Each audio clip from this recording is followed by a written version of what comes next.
Where are we? Who are we? What? Guten What are we Tag. doing? Guten Tag. Welcome. Is he going to fuck the intro up? Well, we'll see when we get to the proper intro. But for now, this is Gaming Tavern. Good. I'm going to do it Good Gaming Tavern every time I stumble over my own words. Hello, everyone. Graham, Ross, Ian. You all right? Sure. Oh, wonderful. Yeah. Yes, hello. C'est bien.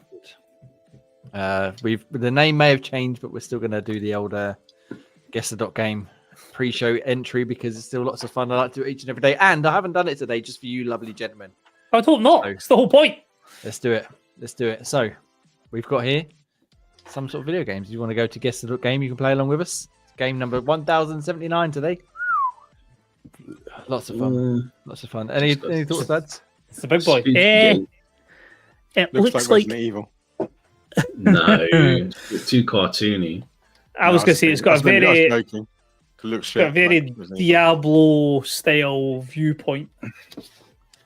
That's I mean, cartoony for Diablo, but I don't have much. My first thought was something like medieval, but I don't know if that's closer. But yeah, medieval. That sounds probably better than anything we've got. Thanks, Ian. Is it even there? There we are. We'll go with the first one and see how we get on. Right. Boom. 9. No. Okay. 73. That looks like an FMV. Yeah, I was going to say that's a pre-rendered cutscene. I think there's not a. Yeah. But I was also thinking maybe Devil May Cry 1, but I swear it's like a little castle, a bit like that with a sunset. But DMC has to be higher than 73%. They have that, and also the first image doesn't count towards it. Okay, well, I haven't got any other suggestions at the minute, so unless you've got any other ideas, lads, we could try one of them. But yeah, I would have thought it'd be higher rating. Yeah, it'd be way much higher than that, so it can't be. But let's go next image because I have no idea. Unless it's like a mobile DMC. Well, let's pop that in unless we've got no other suggestions. No Devil May Cry. There we go. PS2 though. Yes. What the fuck? This looks like a turn-based fight scene we've got going here. More on that later on. More on that later on. You've just got turn-based on the head, Jay. But as for this creature here, fucking no idea. No. It wouldn't be some sort of Kingdom Hearts or anything, would it? There's nothing from. It's not Kingdom Hearts. No. That looks like a Kingdom Hearts is a bit more light height. Look at the boss on that one. It's a bit, bit whimsical, a bit dark and gritty. That's no fucking Count Duckula, that's for certain. It's like the genie of the lamb got snotted on. I mean, could be for all I know. That could be exactly what happens in Kingdom Hearts. I've no idea. Well, that's true. The genie would be in there. Any thoughts on? Yeah. Was there another shittier fucking RPG called Shadow Hearts, or was that my imagination? Shadow Hearts. Just you say Shadow Hearts, me think of that. But again, Ian's just got Shadow Heart on the brain because unless we've got any other better ideas, I'm going to go with that as well. Go for that. Ian! He's done it. In 3. The only reason I say you said Kingdom Hearts, I was like, I swear there's a shittier RPG of that Kingdom. What the fuck is Quest mode? So we'll get onto that in a second. We'll see if we can have a quick go at that in a minute. But let's have a look at the rest of these pictures first. I should look at the source images really. None of these would have helped me in the slightest.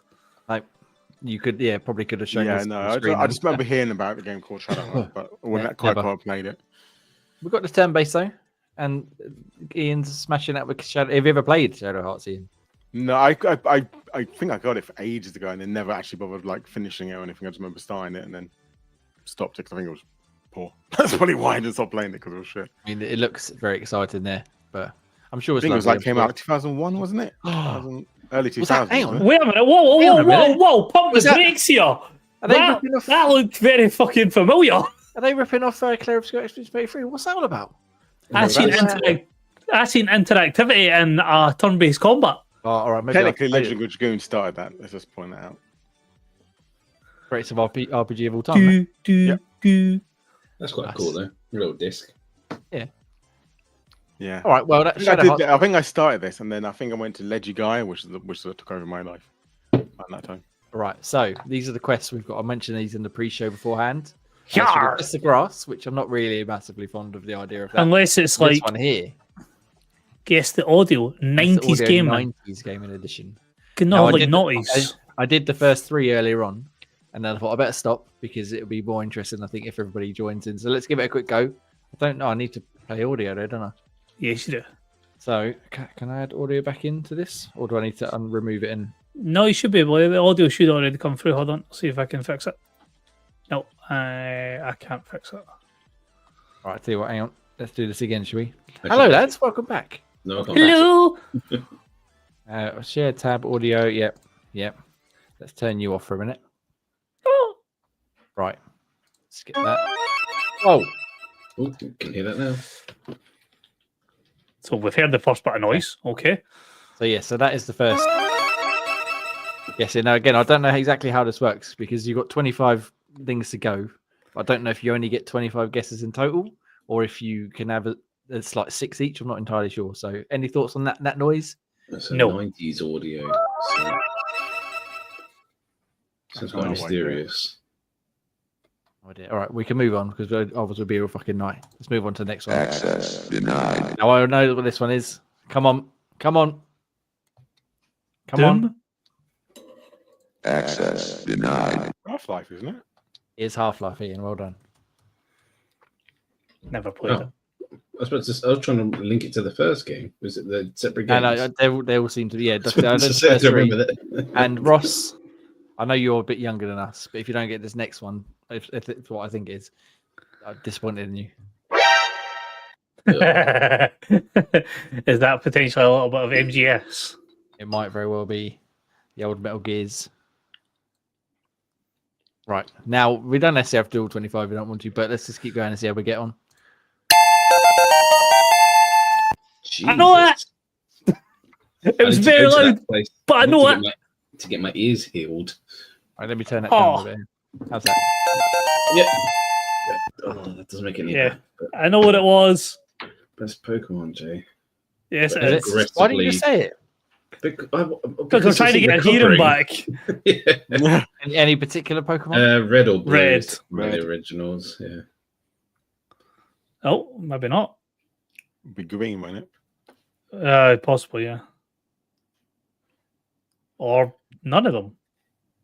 Or they got like another stupid name in between? It's just the first. No, it's just Pokemon Red or Pokemon Blue was the ones we got. It's the OG ones, but especially if it's especially if it's 90s. There you go. Pokemon name. Because technically it's in all of them. Yeah. Ready to roll out. Ready to roll out. Ready to roll out. That almost sounds like Vigilante 8, but I was thinking like Destruction Derby. It could be. Ready to roll out. Ready to roll out. Could it be a rip-off Transformers game? Ready to roll out. Carmageddon. Autobots. Do you know, Jay? I've no idea. It sounds familiar, but I've no idea. Let's move on. Keep. I'm on. GoldenEye. Yeah, Graham, you know that one. It's not the plot, that's for sure. Is it 007? No, yeah. Yeah. Let's just hit it one more time. It's like the Duster Boy or whatever. Possibly. Thank you. What? One? Thank you. Sounded a bit of Abe's Exodus mixed with something else. Thank you. No idea. Not a fucking clue. All right, let's move on.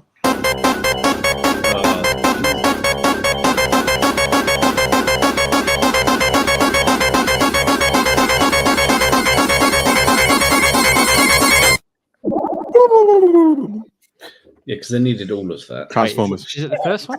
Yeah, it is. Who knows? Nope. What? I thought it was just like the sign-in screen.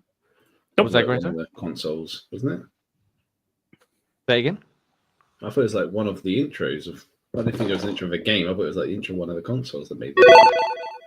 I mean, it could be Street Fighter. I'm assuming Street it's all Fighter games, has started like that. I was thinking Street Fighter, like it's got character select, I think. Yeah. I don't know. Let's just go for that one, shall we? It is Street Fighter. It is Street It's got to Fighter. be Street Fighter 2, surely. Probably the first one, surely. No, it's Street Won't Fighter be 2 two. Ultra Turbo Turbo Turbo Super. It won't be Turbo, Street Fighter Turbo. the first one. No one knows what the first Street Fighter sounds like. Okie dokie. Mario. I mean, Yeah, it is fucking Mario, hell. but That narrows it down. I was going to say 64. Yeah. Had to be.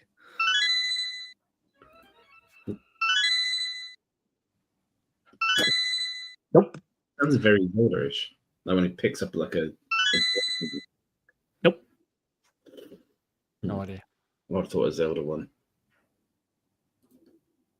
Yeah, it doesn't. I mean, it could be an early Zelda, I suppose. Let's try that one. Where's this? In your face. Oh, well done, mate. Nice. Which one then? Ocarina time. Link to the Past. Link to the Past. Oh, Very nice. Have you ever played that? Anyone? That's one of the few ones I haven't played. Possibly briefly played that one. never played a Zelda game. Outrageous. That's Take a 7. pick. Yeah. Is it 7 that's in? Well, it's definitely heard Yeah, in 7, 7. but I'm pretty sure it's in most of them. How did I know that was Final Fantasy if I've never played 7? Just Because like it's in all of them. They all have that Oh, is it? same. Oh, Oh, yeah. that'll be why. 'Cause Then. 10 is the same thing. Sounds like a dinosaur. Really? I thought it sounded like a Metroid. But What do you say, sorry? I said, but for me, it sounds like Metroid. We can try Metroid. Metroid, Super Metroid. It is a It Metroid. is yeah? Metroid, yes. Super Metroid.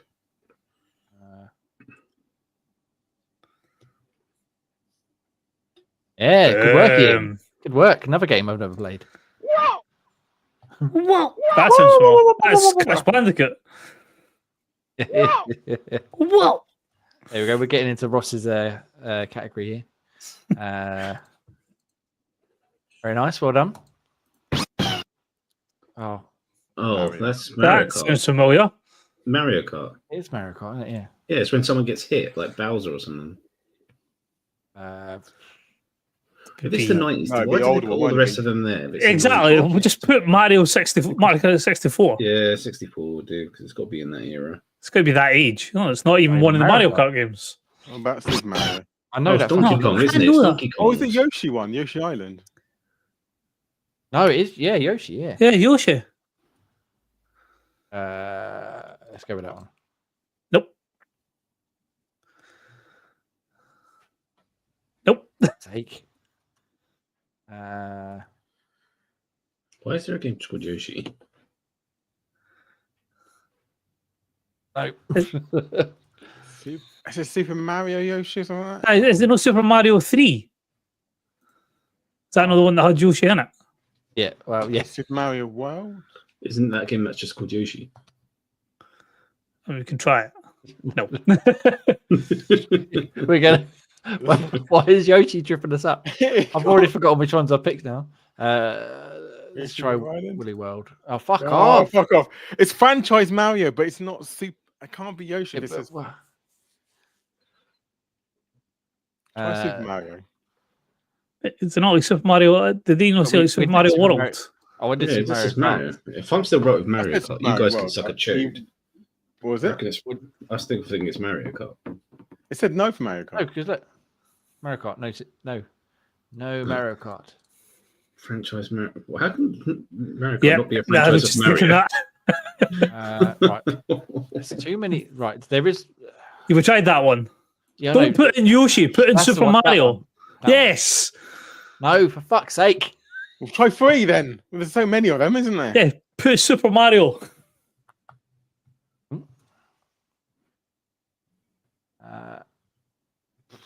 Any thoughts here? No. All Stars. We'll try World 3 because we've got World 2. Space. Put space. World. Shut up, Ian. You fucking type it. You can't. That's What not is a it? game, apparently. That's Super Mario Advance 4. What the shit? You're just making games up, man. I know. Maybe there's the first one. We haven't tried the first one. Super Mario Brothers 3. Super Mario World 1.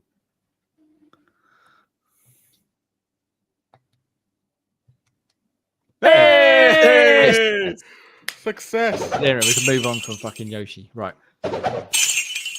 Fuck no. Not a clue. It sounds like boomerang in a pot or something. But it's just the jingle afterwards. I don't know what they're breaking. My will to live. Again, it sounds familiar, Jeez. but yeah, no idea. Skip. Make it dark quick. Skip. Nope. Oh no, that's go back one. You get one guess at it. That's Donkey Kong. Donkey Kong. There you go. That's it. If it's not good Donkey Kong, we move on. Chase spinning of donkey. Any particular? Oh, Country? particular- 64. Only one I know. What the fuck? It's there, wasn't it? Oh, Crispy at the end there. It's Jay's had too much French. No, No. Moron. no idea. Moron. Gran Turismo. 100% Gran Turismo. Yeah. First one. Mario Kart. That's Mario Kart. Mario Kart. That's That's been there 64. somewhere. That's definitely 64.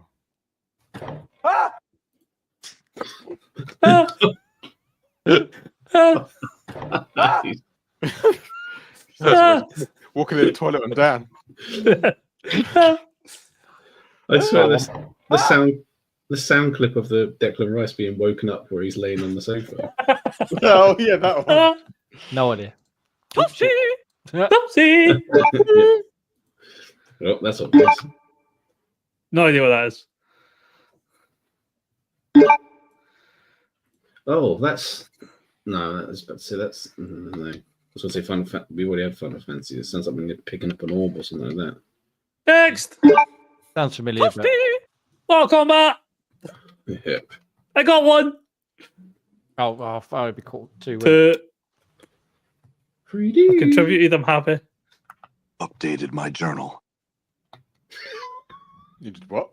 Updated his journal, apparently. Updated my journal. I really wanted to be Alan Wake. I wanted to be Anime too, but it's not. It's I'm pretty sure that's a little bit new.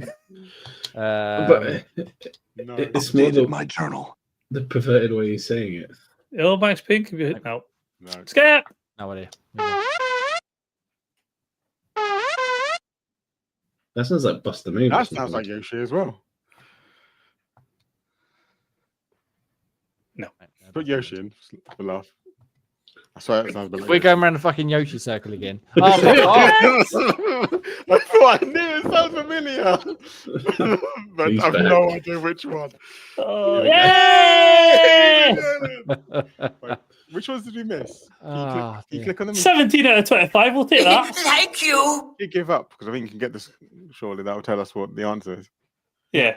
Yeah. And then we Come go on. into the main Goes to the one. loss though. Goes to the loss. It's fun, right? Yeah, that's Oh, fine. here we go. Oh, just because there's the one we're stuck on. Okay, right. So Castlevania. Thank you. No, Never would have No. got it. Chrono Trigger. Oh, never No. mind. Ready to roll out. StarCraft. Starcraft. Eat Ross. Ross. I'm StarCraft 2. Diablo. No. Of course. Oh, one. Fallout. 2. Oh, 2 never played that. Oh, I didn't play that one, but I don't Silent remember Hill. that. Yeah. Well, Oh, it is. Oh, Yeah. gee. Don't skip Updated on my that one. journal. Updated my journal. Discount Alan Wake. of course it is. That's applying a fucking herb. Oh, How please. Yeah, did you it's- not get Resident Evil 2? It's the fucking Call item. yourself a Item. fan. Item. Yeah. Oh, livid. You Livid. are- I was too angry after the fucking Yoshi bullshit. Right, anyway. That took way Just our longer. podcast, shouldn't we? That took way longer than I expected. Let's get on with it. We've got lots of video games to talk about, including Clair Obscur Expedition 33 and lots of wonderful news about it. And some other stuff.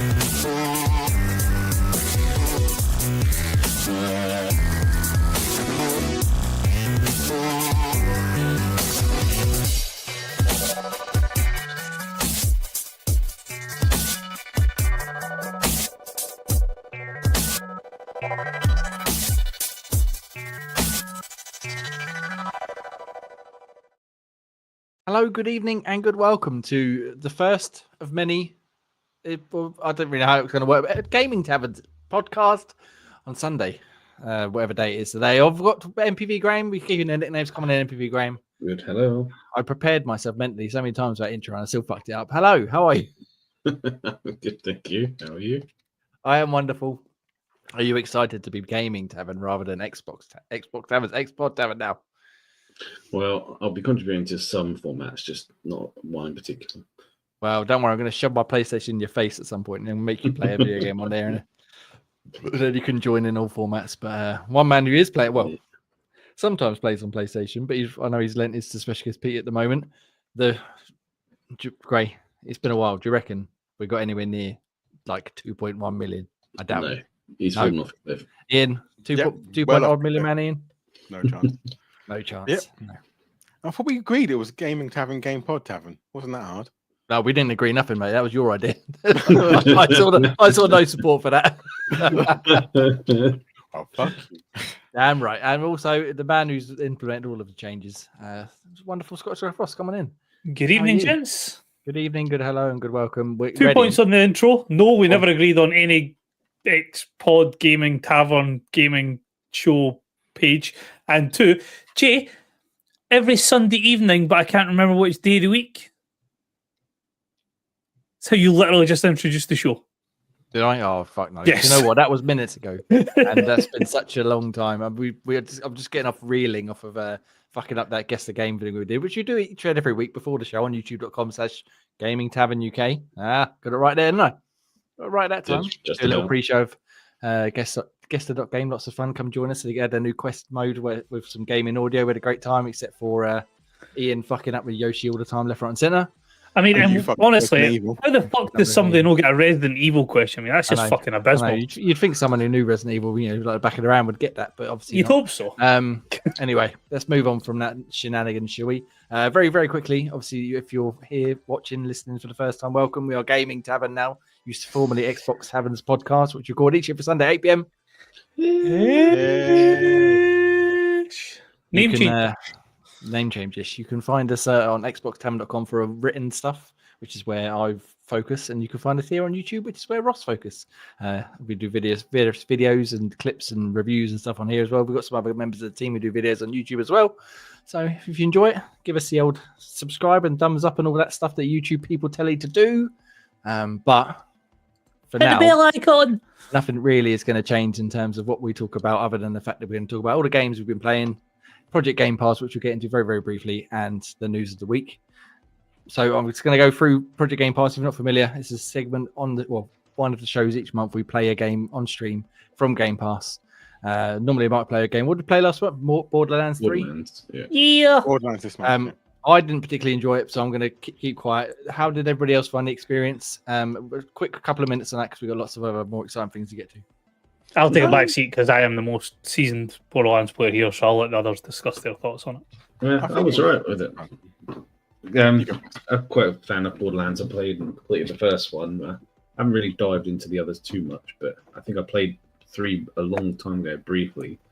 So yeah, it's nice to get back into it and play around with the different guns and styles again, and it's much better playing it with other people as well.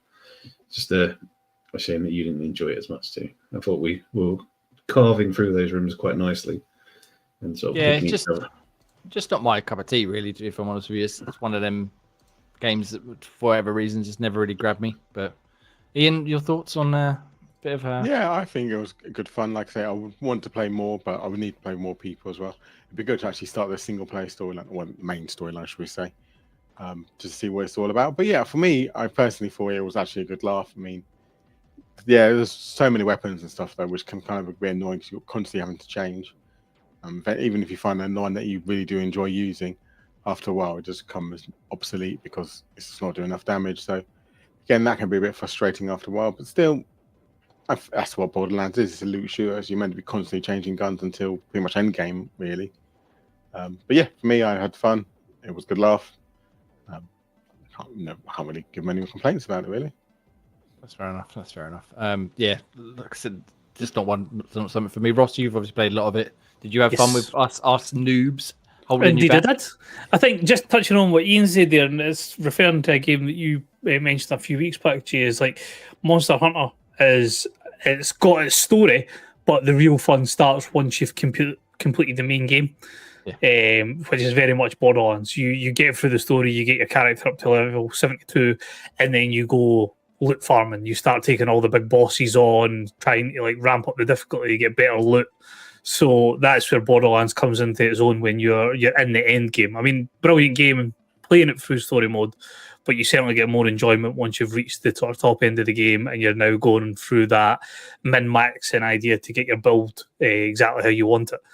It's actually, I don't know if Ian will be disgusted or proud seeing as he's retired from his achievement hunting credentials, but it has made me want to sort of 100% the game. I think I'm 6 achievements away from 100% in it.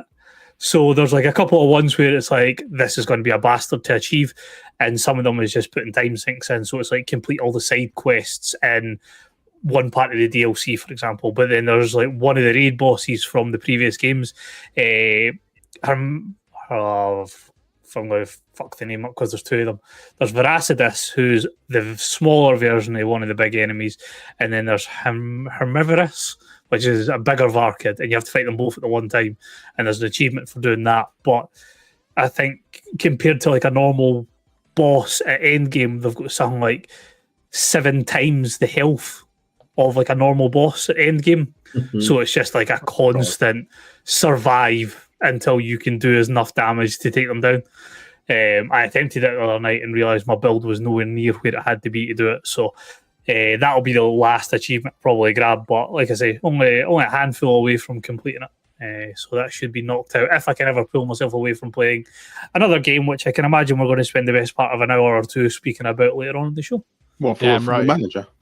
Well, that's that. I've got a whole bullet point list of everything I need to cover because there has been shenanigans. Shenanigans, indeed. I can't wait to get to that segment of the show, and I'm sure everybody listening cannot get to that point either. Listen out for Ross's Football Manager minute later on in the show.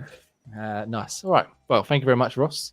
Before we get into the main topic, which is the game we've been playing this week, the very exciting game we've been playing this week, Ross. Yes. We got a new brand, we got new style. Let's have a new place for the pluggles. Give me some pluggles, please. You're welcome. We are now YouTube partners, so if you would like to show support for the show, you can do so starting at 99p per month, which will give you access to our After Dark shows, custom emojis, and more. You can also find the show on Apple and Spotify podcasts. Any feedback is greatly appreciated. We also have an affiliate link with people over at CD Keys, so if you're looking to pick up the latest games at the best prices, you can also help the show in that way. As you'll notice at the bottom of the screen, we have our handles for all major social networking sites. If you want to challenge the hosts at guessthE.game, join us over in Discord and see how you stack up. And last but by no means least, for the very best gaming apparel, jump over to Insert Coin Clothing and use promo code ICXBT24 for 10% off orders over £50. And back to you, Jay. Thank you very much, Mr. Scottish Ref Ross. Wonderfully done as always. So go support us everywhere you can. That'd be tremendous. But right now, that's not interested in that. Let's talk about the video games we've been playing because we've been playing a very, very good video game. Clair Obscur Expedition. You want to hit that first, or do you want to ramp up to it? No. We're going straight in, baby. All in. All's deep. Right to the hilt. So it's come out to Game Pass a couple of days ago. I've reviewed it for xboxtam.com. You can go read that right now. And it is my first, I believe. In fact, I think it's the site's first 10 out of 10 this year because I fucking loved it. I did not expect to enjoy this game at all. The developer _direct where they showed it off back in January, I sort of skipped over that part of the show because I was like, that's a fucking turn-based RPG. I'm not interested. And then they sent a email. Would you like to review it? I was like, do I want to? Probably not. But it's the biggest game. I'll give it a go. And I literally couldn't stop playing it. I thought it was fucking amazing. I started it. I think we got it maybe a week before launch, maybe just over a week before launch. And I just literally every night, all I wanted to do was play Clair Obscur Expedition 33 on the weekends when I should have been, doing household stuff and grown up stuff. I was like, no, I just want to play Clair Obscur Expedition 33. Thank you very much.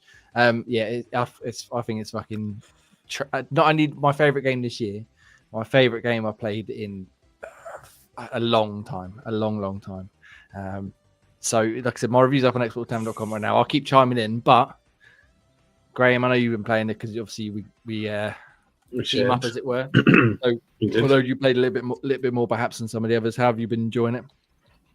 Yeah, no, I do have been enjoying it. As I said, these kind of games are rather kind of street and RPG, and yeah, quite like how the interactive turn-based thing. That's why I said it's going to be way more fun to achieve. Sort of more interactive sort of gameplay by just being a bit of a turn-based can get quite stale quite quickly. But the way they've just done battles as well, to show that you're not currently having random encounters constantly over and over and over again. They seem to have taken a bit of, I think it's like a Dark Souls approach to it, that the enemies are there and you can take them out, but they don't come back unless you like heal at a certain checkpoint. And so they stay gone unless you sort of fast travel or go out of an area and back into that kind of area. So there's not tons of battles which usually bog down sort of turn-based kind of combat as well. So it's nice that they've got the balance just about right, because sometimes you kind of want a battle to sort of level up kind of your pictos and things like that. And you want to try out different kind of new moves that you've learned. So they seem to have got the balance just about right with the combat. So it's not too much, but it's kind of just enough.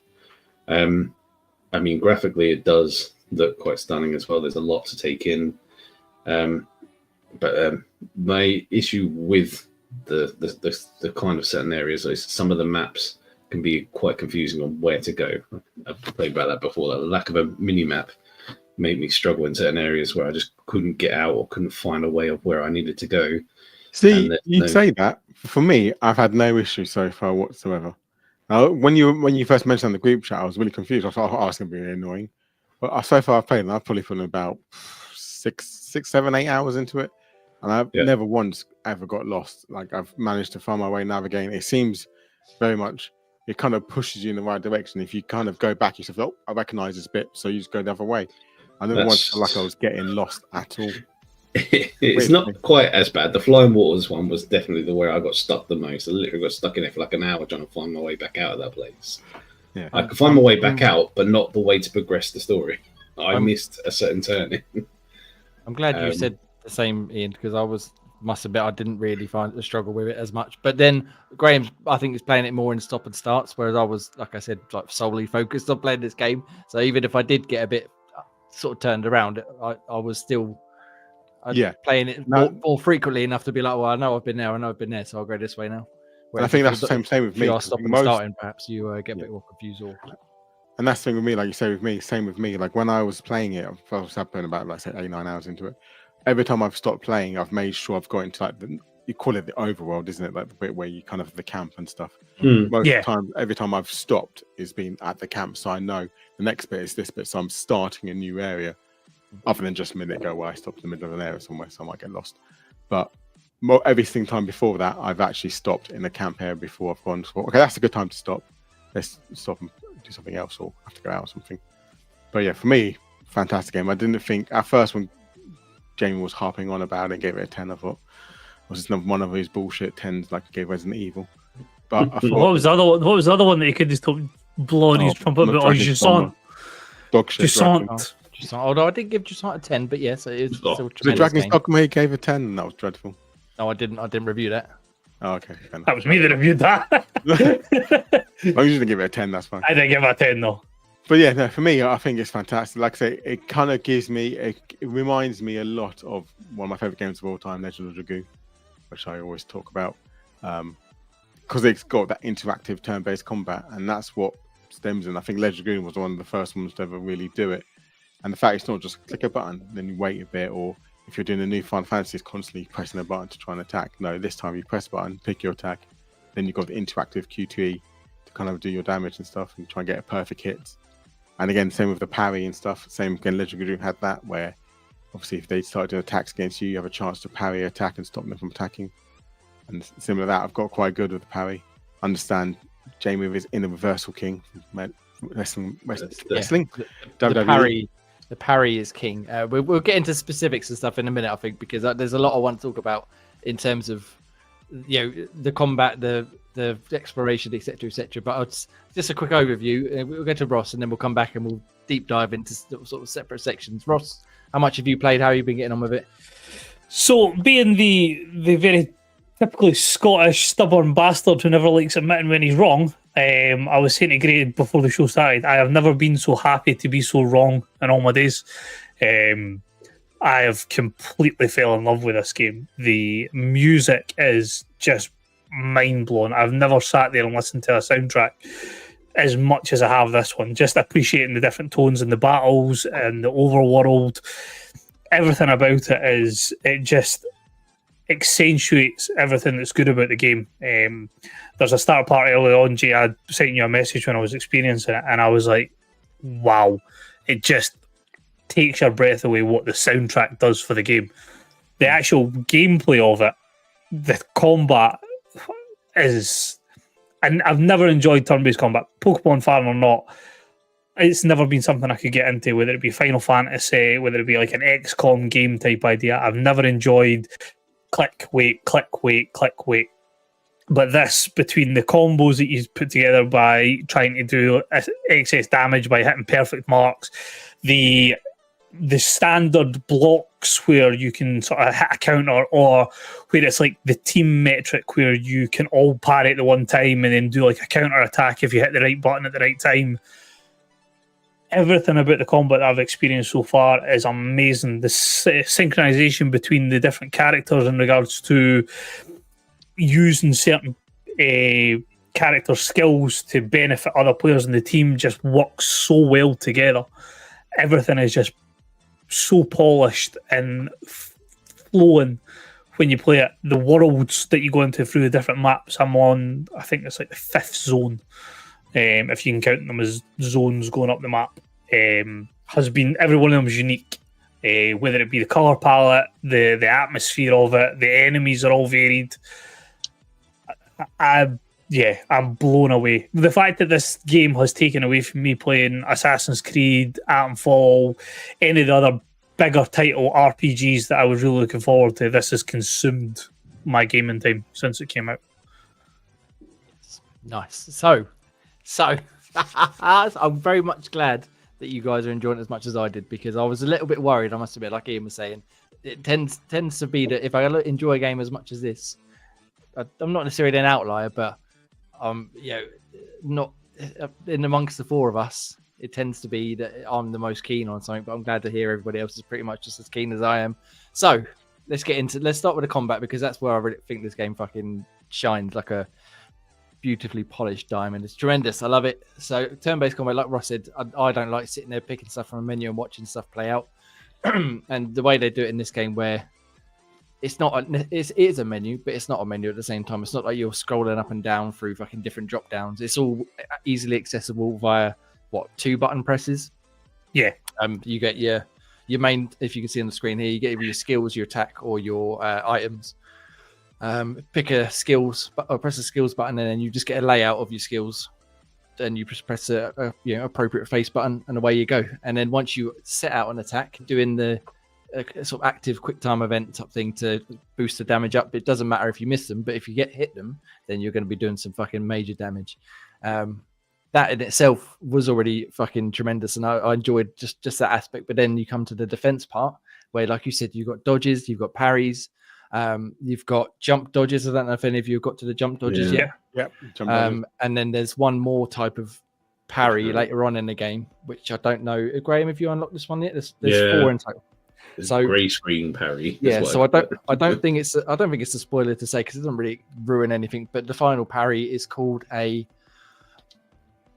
And then the name has literally just escaped me right now. But it's basically a superpowered parry to defend a superpowered attack. So they jump up in the air, everything slows down. As Gray said, it goes grayscale, and then if you defend that one, you're going to do some fucking major counterattack damage. And again, like Ross was saying, if they target just one person, or if they target the whole team, then you get a different sort of counterattack depending on the combination of people you have available. And just that small aspect of having it sort of rhythm based rather than you're not getting button prompts up on screen. You're watching the enemies and waiting for that just little tell, just to you get sort of that very minute slowdown and sort of the little audio clue to say, right, now's the time to parry. It's easier to dodge, but you don't get any benefit from it. If you parry and you successfully parry every single hit, then that's when you do the counter attack. You can parry, if you miss one, you just parry, and that's the end of it. The final boss, again, I'm not going to spoil any specifics. But Whoa! Why can't you stop the final boss? Bloody hell! Hang on. The final boss has attacks that do like 10 hits in one attack, and so you have to parry every single attack, and it's hard. It's hard, obviously, to hit every single one, but the way they're timed out and the way they set the rhythm to it, it's not like it's 1, 2, 3, 4, 5. It's like 1, 2, 3, 4, 5, 6, 7, 8. Spoilers. 9. Yeah, just completely spoil the game for us. 10. Yeah. There you go. Keep talking, I've just given you the cheat code to beat the final boss. Heads up. Let me play the What are game. you, Patrick Stewart? Or Patrick Moore? Yeah. But that's what I like. It's not rhythmic, and like I said, in that everything is 1, 2, 3. It's so well paced and it's so cleverly designed in terms of like I say, you're not getting button prompts on screen. You having to watch and listen and pay attention, and it makes the battles feel a lot faster, even though you are just sitting there watching an attack happen. You've got at least some sort of agency to try and defend yourself. I really like as well, I'm going to let someone else talk in a second, but I really like as well the fact that you got that sort of weapon attack, which you can use to soften up enemy shields or hit weak points. Yes. Weaken them a little bit further before you then use your sort of main attacks. And that comes in handy quite a lot throughout the game, because some enemies have certain weak points, again, where you hit it and it just wipes out their health bar. Or you can take out certain items around them to stop them from attacking you quite as successfully, which you wouldn't be able to hit otherwise. There's certain flying enemies you can only hit with them as well. And certain flying enemies only that's the only way to hit them, apart from a few attacks, which more often than not they still dodge anyway. So combat, lads. Let's just focus on the combat. But just on that point, what you were saying there, lean into the combat side of it. It's quite good for some of the areas I've just been through, where it's like they've got a certain type of attack that's an add-on, like not an add-on, but it's part of their anatomy. So if you can take that part of anatomy off, it means they can't use that attack for the rest of the battle. Thinking of, like, not going on any specifics, but it's a nice wee additional part to the game where you maybe have to tank a couple of hits from that until you do enough damage to get rid of it, but then you've sort of been rewarded for it. And it's not a risk, well, it is a risk reward type idea, because using your gun or ranged attack, weapon, whatever it may be, takes away your AP points. So you've got to balance it out. Like, who do you want to commit to using all your AP type moves? Who do you want to use to do like your ranged hits to hit the critical points, with it just gone, right, I have no consequence of just spamming every single shot into that one area. So there's a nice wee sort of trade-off between it as well. Yeah, and a lot of the time I found, especially once I'd powered up my team quite a lot, like you use maybe 2 or 3 shots to hit certain aspects, and then I've still got enough AP left over to still deliver a powerful move as well. Or like you said, use a couple of shots from one person and the next person in line, or then fucking absolutely wreck them with some sort of super powered attack because they've got all their AP left over. Gray, Ross, Ian, any more thoughts on that specific part of combat? Yeah, I'm liking how it's done. That you got a variety of what you can do to counter it, either to parry or to dodge. So, but yeah, I mean, the chances are that you're going to get hit the first time almost every time, because the pattern changes per different monster each time until you fought them once and you kind of remember their kind of attack pattern. But it's a lot of kind of memory, which kind of brings it back to old school kind of games. You have to use a lot of memories, especially when it comes to boss-like characters. You definitely have to get their pattern down, otherwise you're going to get whipped. But it's just, that first couple, you just keep spamming dodge and you just look like an idiot. Just go back, but it's bouncing backwards and forwards. Yeah. Just that, nope, they're not hitting now. Nope, they're not hitting. Also, what I really liked about it as well, I was doing one of the fights and then I fighting 2 enemies. I thought, okay, I'll take one out quickly and then go for the other one. So I thought I'd take the little one out first. I took one of the littler guys out, and then the main guy went, he's going to use his dead fallen combat as a weapon. I was like, what? He picked up his enemy and fucking just nailed my team with like 2 hits. Like, okay, take the big guy out first then. So yeah, that was quite good fun. Like I say, you learning the patterns and stuff because and also picking which one you want to go for first. Like you say, so I think the shots to find sometimes they have things around the arena that you can do to shoot, and then that'll blow them up, and then you can go for maybe sometimes you go for the small enemies first and then go for the big one. But then sometimes you have to make sure you go for the big guy first and then the smaller one afterwards. So again, it's picking and choosing your battles as well, which I always liked. I think potentially I'm well, maybe me and Ian are at similar points in the game, but I know Gray and Jay are obviously much ahead. I'll just say, have you encountered a mime yet, Ian? Yeah, what do you mean? Yeah, What, mine? A mine or Mime. As in, yes, I've done them. Yeah, I've counted them. Yeah, I did it. Got absolutely spanked. But I was like, oh look, this is a guy. I'm just going to go and pick a fight with him, and then used as many of my strong attacks I had, and I hadn't taken any visible damage away from his health panel. Then flee. Flee. Whoops. Flee. Yeah. And then you see he's got an item. Grab the item, then it's like he chases after you. Like, no, let me run away. Yeah, exactly. I ran behind them, grabbed away. Fuck, move. But did either of you manage to find the very first one? In Luminia. Yeah, that's the one. That's the first one. Yeah. Because you only got that one character to use, and so I like that bit as well, where there's certain bits where it's like 1-on-1 with like the merchants. Oh yeah. I quite like that as well. So you can choose. You can find the merchants around the city and around the world, I should say. And if you want to unlock their special items to unlock, hidden gear. Yeah, you have to fight them and beat them. I mean, I don't think any of them are particularly hard, but it's quite a fun little challenge to take on if you want to unlock. How far are you? Certain items. I'm not going to ruin it. So I am on the map that I'm on is, Jay will be able to correct me if I say the wrong name. South Rock Coast. I mean, this sounds about right. Yeah. I've just got SQA and he's looking for his rocks. Bloody SK. So you'll know SK if you've seen him, and he's like a massive balloon type creature, and he talks funny. I've just already given you try and get spoilers away, but if you're might be 500, I've just fought a turtle. Francois. Yes, that's the same place, isn't it? Francois is literally before I came on the show, I just bet Francois. Yeah, that's literally what I've just done as well. So we're exactly the same point, because I literally thought they were both arguing. I thought you would like them. No, I've left Francois, went back into the overworld to head to the next place, and then I cut it off just as I was about to walk through the portal. Yeah, literally that's why I killed Francois, then went to a save point, and then literally stopped. Did you all suffer the wrath of his most devastating ice attack? Yes, we did. Yes. Took me 2 or 3 times before I was like, okay, I've got the parry down, and I managed to get it. The thing is, the dodge is... Again, it's good because you have to learn the timings as well. It's like, okay, no. Now I've got it. Now I've got what to do. The dodge is fine. Like, it's fine getting like a perfect dodge, because some of the pictos that you get reward you for having, like, if you do like 2 perfect dodges, you like regain AP, and you're like, oh, that's quite handy to do. We'll get onto them in a moment. There is nothing more satisfying than hitting, like, when there's maybe like 4 attacks and you hit every parry and you get the counter and you're just like, you know what? Like I said, Ross, that was what sold it to me on the combat, because as they alluded to, my reversal skills, perhaps in WWE, are slightly.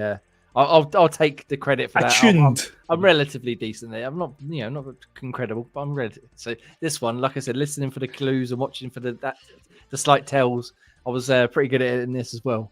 And just getting that parry combo and then smacking them back with extra massive damage. Oh, it's such a good feeling. And I must admit, I love it. The combat has given me a proud gaming husband moment. So my wife was watching me play it and she went, this combat is very similar to Baldur's Gate, isn't it? Like, you take a turn and then they take a turn. I was like, she pays attention. But it's good though. And then I had to explain why it was completely different. But she was aware of the fact that it was turnabout. Nice. Well done, Ross. Mrs. Scottish Groff. You've done well. You've done well. So you alluded to the Pictos just then. That's the other aspect of the combat side of things, which I really fucking like. So each character can equip up to 3 Pictos, which you find throughout the world, either from collecting in hidden areas or beating enemies or buying them in shops, etc. And they all have different perks. So one might give you, like Ross said, if you do a successful parry, you get X amount of health back. If you do a successful dodge, you might get X amount of AP back. All the way up to things like you guarantee the first strike in a fight, or you're guaranteed to do extra 50% damage if you manage to break their opponent's energy bar, which excuse me, is another mechanic where the more damage you do to them without killing them, they build up another bar, and if you manage to hit them hard enough, then they effectively get stunned for a few turns. There's lots of other ones. I'm trying not to ruin it for Ian because I know he's very particular about spoilers, and I don't want to get too specific. But once you've equipped these 3 Pictos per character, the characters in your party, if you win 4 battles while they're equipped, then you get to detach the actual buff from that Picto, and it goes into a separate skill tree called Lumina, where you get to spend Lumina points. And No, I didn't. What I was gonna say, what the fuck is this Lumina thing? Because I'm still trying to work it out myself. Okay, Yeah. all right. So let me touched it. explain to you, because I must admit at first I was like, I don't really understand what's going on here. I've got once I got into it, I keep going to camp and it's like, you've got 50 Lumina points to spend. It's like, what the fuck is these 50 You have Lumina to go points? to the faceless Okay, man yeah. to use them, though. yeah. Just So I sort don't of know. Have you guys been? To Yeah, the we'll have that. mansion? Yeah, because you have to go to the manor to get Yeah. Okay. Right. some of this. So A curator. the curator. Yeah. So basically, on your sort of main menu where you pick your weapons and Pictos, etc., on the right there's a little tab that says Lumina. You go into that, and each character's got, let's say, 20 points of Lumina to spend. You upgrade it throughout the game, but I think they all start with about 20 points. And each Picto that you've acquired, that you've unlocked by winning these battles, has a certain point total with it, and then you can assign any of the Pictos you have up to that point tally. So, for example, the one about receiving health back when you parry successfully, I think that's 5 Lumina points. So you equip that, and then you've got 15 left to spend. So then you can equip one that gives you extra health at the start of a round, which is 10 Lumina points. So you've got 5 left, and then you can equip more and more, etc., depending on how many you want to spend. And obviously, And that's like a permanent buff, isn't it? So you don't have to have a that permanent one. Permanent one until you unequip it, basically. Yeah. Okay. So, and again, as you go through the game, you get more Lumina points to spend per character by you find them out in the world, and again you're giving them for winning battles and stuff like that. And you end up with so many different Pictos that you can't have them all. Initially, I was putting everything on because I had so many fucking Lumina points and not that many Pictos. But as you get further and further through, you get so many, and it becomes another sort of meta game, as it were, of trying to be like, well, I want Lune to be this sort of character, so I'm going to need these specific Pictos equipped via Lumina points. I want Mael to be this sort of character, so there's no point having her be a parry, goddess, if I'm going to need her to be healing people, or if I'm going to need her to be doing extra fire damage or whatever. And it's just another way of buffing your characters up to the point where you've got your moves and you've got your base stats, which you upgrade throughout the game as you level up, but then these then give you that extra little tweak in another direction. And again, like you said, Ian, at first I was like, what the fuck is this? Why would I bother with it? I don't really understand. But once I got into it, I was in there every battle, right, let me just take this one off and put this one on for this character, and I think I need extra healing for this big fight, so I'm going to take this one off and give everybody this particular Picto. And at one point I didn't realize I actually unequipped one that I found really useful for everybody, so I went back in and I was like, why am I losing this fight so much? Went back in, re-equipped that particular Picto for everybody, and then I fucking stormed him. I was like, yes, come on, I'm having you now, motherfucker. Yes, that's a tremendous system. Again, give it a bit of time to learn and get your characters upgraded. Some time to look at the menus and learn. Yeah, I mean the menu itself, it can be a little bit confusingly laid out, because when you go into the screen, it's just a fucking slab of Pictos, especially as you unlock loads, and you can organize it by like the power level and the amount of points it costs, but it's not particularly easy to read unless you like I said, going in there all the time, and you know which ones you're getting in and which ones you've just picked up and stuff like that. It's a bit easier when you get into the Lumina screen because you can sort them like offense, defense, utility. So like if you know you want to build a character a certain way, then you can limit it that it only shows you that type of pixel. So then you can at least narrow it down that way. So compared to like in the actual screen where it just shows you all your pixels and it's just like 2 columns. It's like fucking there you go, enjoy. It's like, well, yeah, okay, all right, yep, all right, I've got it. Yep. But yeah, I mean, I know we're all obviously mostly playing on an Xbox, but playing on PC is much easier because using the mouse and just flick around. Yes, and it is. I've been playing a lot on the PC as well, so it's like the best news I seen was when it was like cross progression. I was like, thank fuck for that. Yes. Yes, I love the Pictos and the Lumina aspect of building your character. Like I said, you got levels that go up where you increase like your base stats, and then you got a skill tree per character as well. And again, it's easy enough to redo your skills if you want to change it. You get the recode points, which I don't think I use a single one because I was quite happy with what I've got. But you can go back and change it should you so wish. But no matter which way you go with each character, there's not infinite options, but there's a lot of ways you could build. You could build Lunate, I could build Lunate, Ian could build Lunate, and Graham could build it. Like, it doesn't matter. The fact that it's the same character, we could all have a play so much differently, in the broad spectrum of things, rather than just all having her as like I had her as my healer, but you guys could just have her as a proper tank with just dealing damage left, right, and center. And healer. She was my healer and reviver. Yeah. She's got some tremendous revive powers and healing powers as well. She does. If you that route. Just exactly as you've just said there, how you can build them differently. She is the polar opposite in my build. She is the good luck surviving this attack in my game. She had a few of them, don't get me wrong. But she's very much a case of, if it's a case of going into one of the one-on-one battles, it's like, Lynette, step up. There you go. This is your sacrificial lamb for today. Yeah, she is tremendous. She probably was my favourite to play with. See, this was the question I was about to get to. I've been with Gustav as soon as I can. So I was going to say, can we all just agree that Luna is the best character, and there's no discussion? Oh no, right. Lunia for me, she's like a pure glass cannon for me. Like Luna is. We can. I'm because it's been a little while since I've played it through now. I'm trying to think where we can get to without spoiling too much because I don't want to spoil stuff. Graham, don't spoil anybody else after the second character. Nobody's got so nobody's got the full party yet, I'm assuming, and it's not a spoiler to say. I don't think. Actually, I've read in the thing. I've not read, so I've got 4 at the moment. Okay. Okay. Is it a spoiler? No, not really. Not saying the total party size. No, the total party size you get is 5. Okay, I heard 6, but 5 must make sense. Okay, so it may be 6 if you can count because on the menu page SK comes up. Yeah, I don't know whether you can't use them like that. No, but I'm just saying, like, if you see like the character select screen, SK is on that screen as well. So that might be where like the 6 type idea comes from. Yeah, not including him because he is technically your party, but you can't use him in fights. The total is 5. And again, I don't want to get into the specifics of who's what and stuff, but out of the base ones you start with, obviously you get Luna, you get Gustav, and you get Mael. Yep. I've actually found that I couldn't initially pick a favorite between the 3 of them because they're all so different. And again, because you can build them differently, I quite enjoy playing with all 3. I definitely grew more towards Mael and Lune, obviously.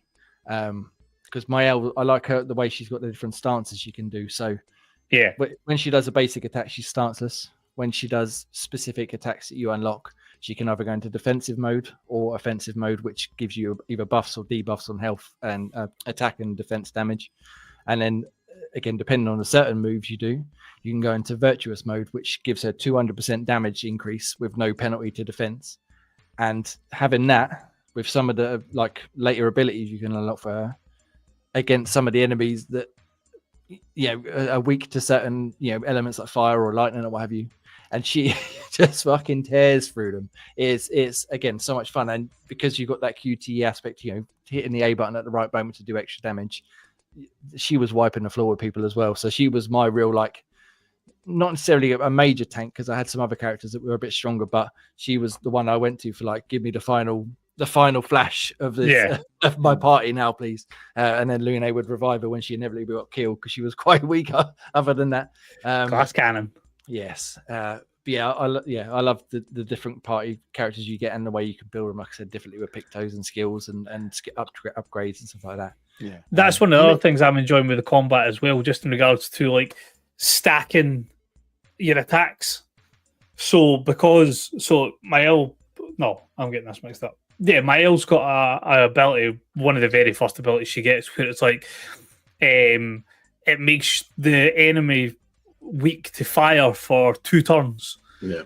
And then you've got Lune, who's got like emulation, who does like massive fire damage. And you're like, so when you see the wee bar at the side, which shows you like the turn order that's coming in, if you can stack it that Mael goes before Lune, you know you can set up that double hit combo. Or if you know you've got Mael, like you can stack her up to do like a defense attack, so that if she's going to be taking the game like early, she takes like the reduced damage, then you can get her into the virtual stance for her next turn, knowing that she gets the advantage to then hit that attack first. And it's just, there's a tactical element to it, as well as the enjoyment of the quick time events, the parrying and things like that.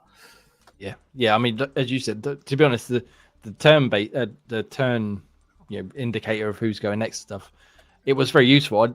Something I thought, this is now it's your turn, go on and have a go. But actually I was like, right, like you said, right, she's going next, and then we got 2 defense rounds, and then we're going to go for him, her, him, right, okay, we got this, and they're sort of setting out, right, if I use this move first and that move, then by the time we get back round to this person, they should have defended enough to be, it's like, oh god, I've never ever enjoyed doing that in any video game. So I couldn't get enough. It's so much fun. I cannot get over how much.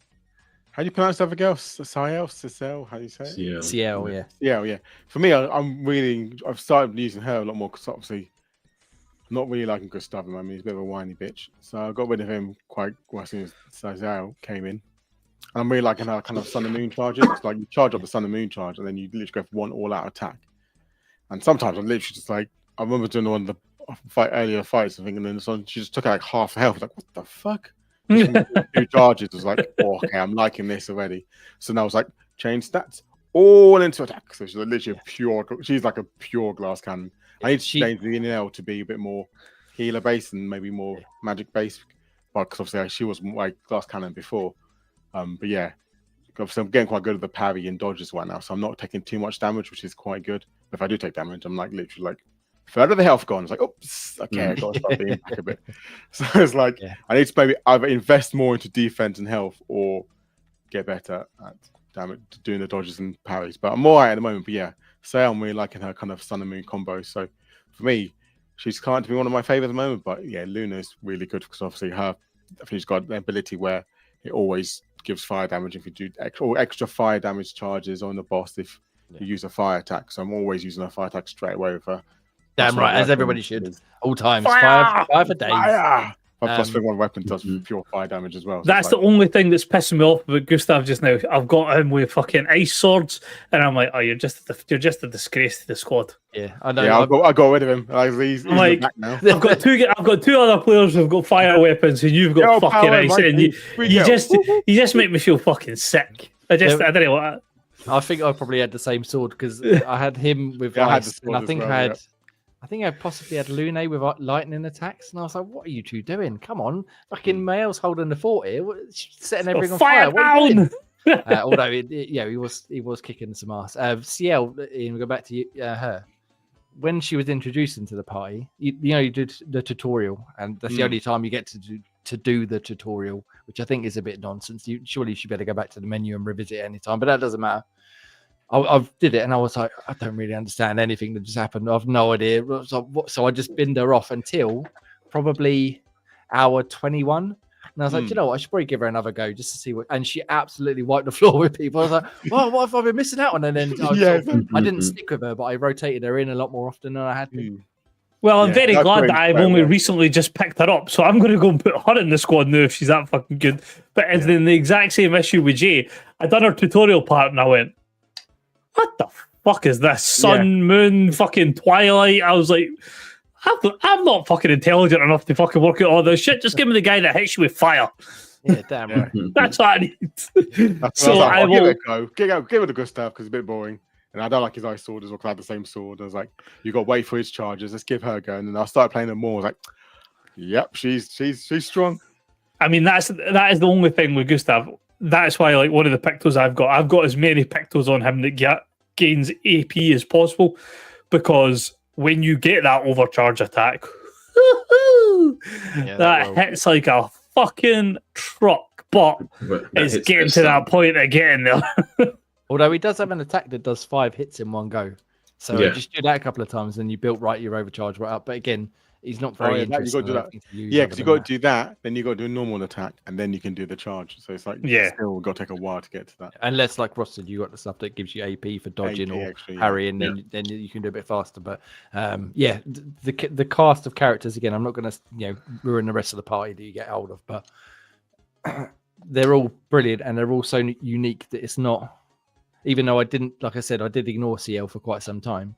I did eventually rotate her and the rest of every member of the cast in and out just to give them a bit of XP. I mean, they still get XP as you battle, even if they're not in the team. But they get a bit of extra though. Yeah, it just gives you a bit of variety. And I don't know if any of you lot have properly died yet in a round, but you get the option to then send in any members of the party who weren't in the factory. Yeah, I had that before.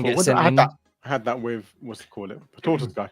Yeah, so that's quite a nice little touch, I think, because it just gives you that little leg room to try and win a fight if you're right at the end, and also it gives you a chance to see the other characters that you're not using, and then realize actually I've been fucking up here. These guys are pretty decent. I had that. I literally had that the first time with the tortoise guy when he was using his ice attack. The most devastating ice attack ever. Please put some respect on that name. I feel like I might be like doing some sort of save scumming then, because what I've been finding is I'm going in a fight and then like if it's not going well for me, like all my party characters are waiting help, I like come out and then heal, and then because I've learned the pattern, I go back in and then I don't die as easily. I know, because I just make reload. That save scumming type idea. Just get in there and fight, Ross. Don't worry if you die. It's not you don't get. But I never realized that about like it throws like other party members in. That's quite cool. Yeah, it does. Yeah. I only saw that late in the game when I had the full party, so I'm assuming. Look at you, fancy. Well, I didn't put your pussy away. The tortoise didn't get me, son. I fucking smashed him up, but it doesn't matter because it's such a good combat system. But there's a lot more to the game we can talk about. I can't wait to discover the story. So we'll briefly gloss over that. We'll give the setup. No, don't talk about Eric David's story. We're just going to give the setup. So obviously, if you've not seen anything about this game already, you have a very good idea. But basically, you're set in the world of Lumiere. There's in the distance there's a giant monolith with number 34 painted on it, and there's a giant creature underneath it called the Paintress. Every year she stands up, she wipes away the number and paints one number down, and everybody of that age dies. They gommage grey, don't they? Gommage. You like the word gommage? Yes. Gommage. So they gommage, which It's a basically French means they die. cheese. They turn to petals and they float away into the breeze.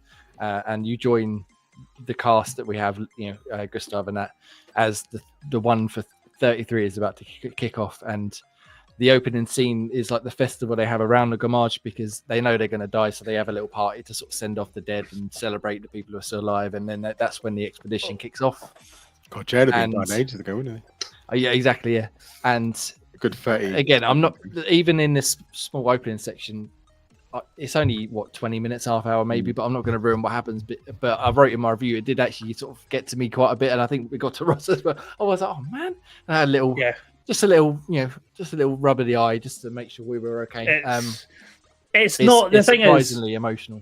The biggest compliment I can say because of my sort of personal affiliation with video games is it's probably the most impactful opening of a game I've ever experienced. Up there along Mass Effect 2. Yeah, that's how much it was like. It literally like put me back in the back of my chair. Like, Wow. Because you know it's coming because the way they set up that. I didn't. No, I didn't see it coming. Okay. I didn't. No. No. The whole intro is about that. No. What? Back, At least thank you for saying that because I was like, right, no, back up. Literally, is what the intro is. Yeah, but what I didn't expect is how it happened, as in regards to the petals. Right. I didn't expect it to be like the Thanos snap, where it was like they're there 1 minute and next time all of a sudden they've became these petals, and that's why there's a significance to all the petals as you walk through Lumiere and things like that. That's what I mean, as in like I was expecting the age where it changed to everything happened, but the way that it just sort of goes, it's like And again, not to, it's obviously it's very early on, so I don't want to get into the specifics of it, but some of the scenes where you see the little kids holding their parents' hand and then they just off into the breeze, you're like, and again, as you working your way to that part, you're walking around and the character that you're with has got some flowers around her neck, which means she's about to fucking kick the bucket, and everyone's like, oh hi, how are you? Oh, you got your flowers. Oh yeah, today, isn't it? And they're like, yeah, okay. But again, it sets the scene. It's a brilliantly little area to explore. There's lots of ways. It's basically a big tutorial area, so you learn how to dodge, you learn how to attack. You can fight a mime if you find it. You can do little mini side quests and stuff, and then after that, that's when the game starts proper. And again, I'm not going to ruin anything. I'm not going to talk about specifics, but by the time you get to the end, it's like just a fucking roller coaster of it's brilliant. A tremendous video game story, a tremendous story, not just video game story.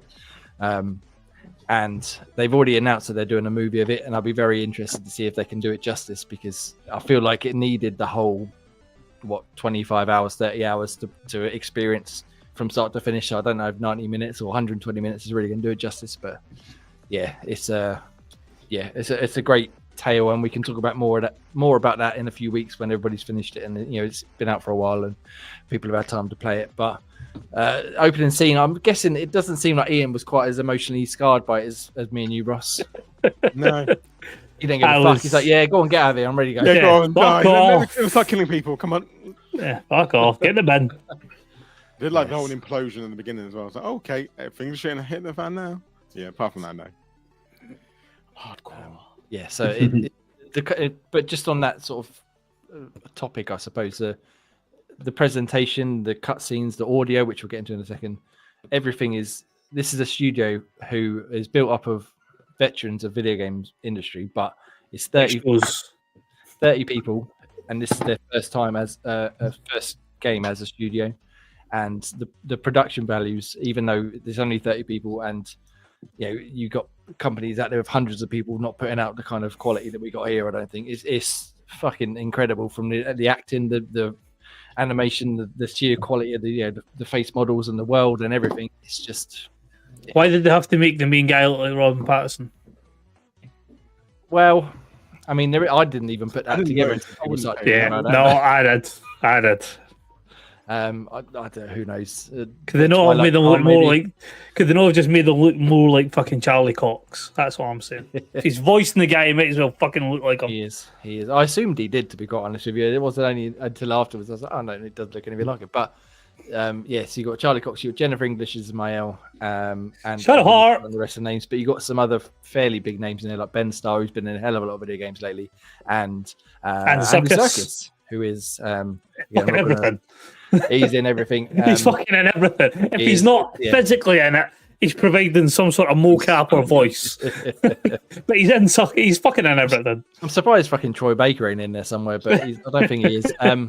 But yeah, no, it's the presentation is incredible. Graham, thoughts on the voice cast / presentation / any other aspects of the technical side of Clair Obscur? No, the voice acting is definitely on point, and it's definitely very immersive. Yeah, it's all kind of nicely done. There's a lot of emotion involved in it from the early start, where sort of people are dying, and you're determined to try and stop that from continuously happening. See, in Graham Pride, he's just heartless. But yeah, they tried sort of, even with the musical sort of notes in the background, and everything's there to try and sort of play on to show you sort of how emotive it is, and how it's a mission to try and stop. Everyone kind of knows it's a one-way mission, and if they don't achieve it themselves, they're going to try and do best for the next ones that come after them. Because you find, as you play through the game, other expeditions records For those who come after. Yeah. Yes. So you find out how their expedition went and certain things that kind of happened, and yeah, it's Because up until now, there's been 67 previous expeditions. Because it started at year 100 with expedition. Did everybody do the quiz? Zero. Thank you very much. 0. Don't say 100, Ian. You failed the quiz. You failed the quiz. yeah. Yeah, and then they gradually, as I said at the beginning, they gradually work their way down. So this is Expedition 33 because it's now number 33 on the monolith. It's tremendous across the board. If it doesn't win some form of best actor or best performance or what have you at the Game Awards this year, it'd be a fucking Well, it's not a pissy robot jumping on platforming, so And it's not fucking what's her face, Laura Bailey, so it's fine. It's not Laura Bailey. She should be in there somewhere, and fucking Nolan North. Let's get the trifecta in there. But let's talk about the music, because I know probably more my subject than most of you, but the soundtrack to this game is just incredible. See, So wait, no. Let me sing its praises, and then you can shit all over it. Ian. Well, I wasn't going to shit on it. I actually Can I said, So, okay. So you actually, I'm not a huge, like, I wouldn't say like, oh, I love video game music. I wouldn't go, oh yeah, let me listen to this. Oh yeah, it's all good. And you banging on about the bloody buying it off Steam was like, okay, I am absolutely going to be buying it on payday. So you were talking about it. I was like, okay, if Jamie's gone all in on this 10 out of 10 game and I'm actually enjoying it, let's actually proper listen to it and actually get into the feels, even if I didn't cry at the beginning. And I admit as well, yeah, it's actually quite good. Like it captures every area you're in perfectly. It just works quite well, and like the battle music works well. I think they've nailed each play. They haven't really gone to the point where I'm going, this music doesn't fit where this is going on, which some games completely do all the time. So I give you kudos there. It actually is quite good. It's not as bad as I thought it would be. It is one of the best soundtracks I've heard in a long time. But Gavin Ross, to expand on that point, before everybody jumped in on the show and Gray and me were in the room waiting for everything to start, my exact words, and probably kick myself forever uttering these words on a live broadcast that will be put out to the millions and millions. I actually justified it of saying, I now don't think less of Jamie for wanting to spend £16 on a video game soundtrack, even though you could listen to it on YouTube. The soundtrack is that good. I know I keep harping back to it, but it's. I think you sold a second copy there, Jay. It's stuck with me. The music for the Gamage is just, oh man, the absolutely nail it. Yeah. So this is by someone called Lorraine Tostard. I've never heard of them before, but I will listen for that name in the future because it's just.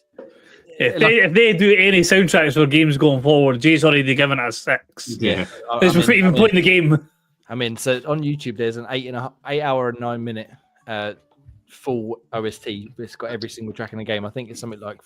He's done. He's like, I'm not fucking listening. 100 and something like audio bits in there, and yeah, the main theme is brilliant. It's been stuck in my head ever since I started playing the game. The battle music never got old, like you said.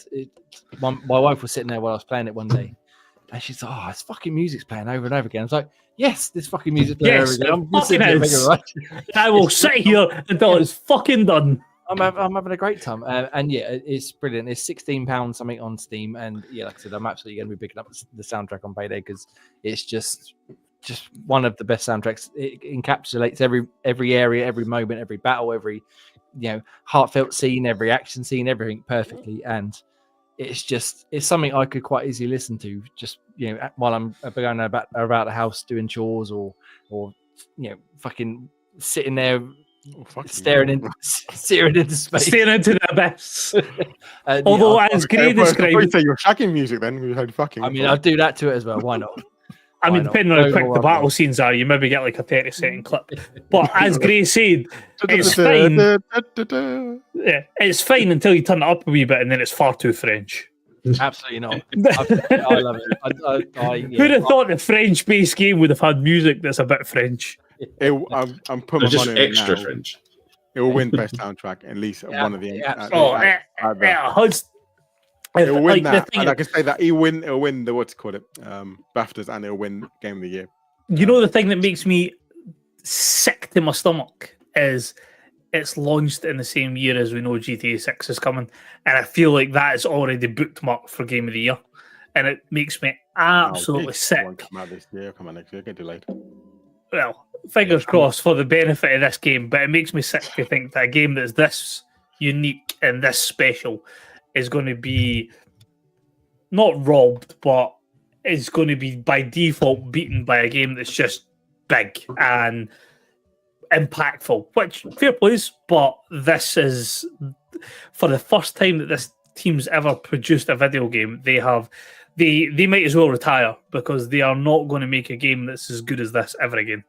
Yeah, I'll be very interested to see what they do come out with next. Obviously, I know they've just released this. Hold on, I'm not like, hurry up, I want something else. But they are, because we were like, if this is what you fucking done the first time, in a few let's years' go. time, team, I think that they said they started on this in 2020, perhaps. So it's not massively long compared to some games you see, like GTA 6, for example. Well, they'd afford more people in the studio to. Perhaps they can. Yeah, they've already sold 1 million copies of it. They announced earlier on, and that's not including Game Pass players. That is literally physical. And I think that's super impressive for the fact that, as you say, it's on PC Game Pass, which, like you say, it's much easier to play it on the PC type style console Game Pass, and it's still then sold 1 million copies on top of that there. Yeah, and it's progress. Yeah, it's just one of them games that come along every now and then, and it just absolutely surprised me. It completely took over my gaming life for a long time. I had several other games I was looking to play at the time, and I was like, nope, you can fucking get right to the back of the queue. I'm playing this. Thank you very much.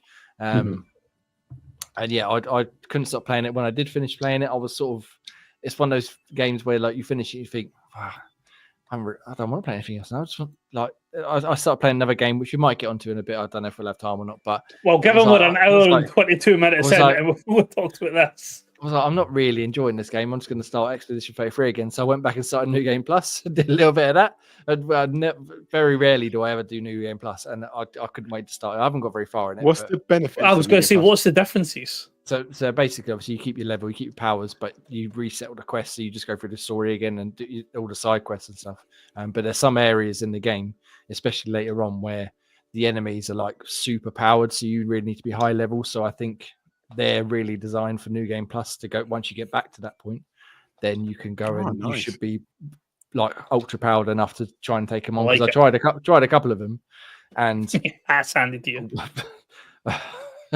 Just what I said to Gray, I think one of them, again, no specific spoilers in, don't worry, but one of them attacks twice in a row, and one of their attacks gives them full shields and sucks away all your AP points, and then they attack you with a proper attack, and then you're left with no AP and no way to take their shields away. And I lasted about 5 minutes just healing myself. That's literally all I did. And I was like, I can't even get a fucking attack in. I've got no chance here. Well, I don't think one of the enemies that I've came up against is an end game boss. These ones are.